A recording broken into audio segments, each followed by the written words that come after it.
How to change audio input on Mac. So all you need to do is to click on Apple logo in left upper corner area and here open System Settings.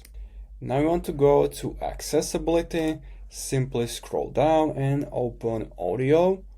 And we want to open Sound Settings, which should be here.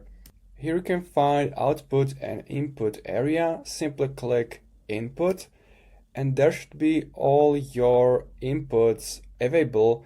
Now I got MacBook Air microphone, which is built in. You can also use your iPhone and there will be available any other inputs to your Mac and you can use it. So make sure you are connected to that input or microphone, and here you can just set it up and change it. You can also change here the input volume, and that's how you can do it.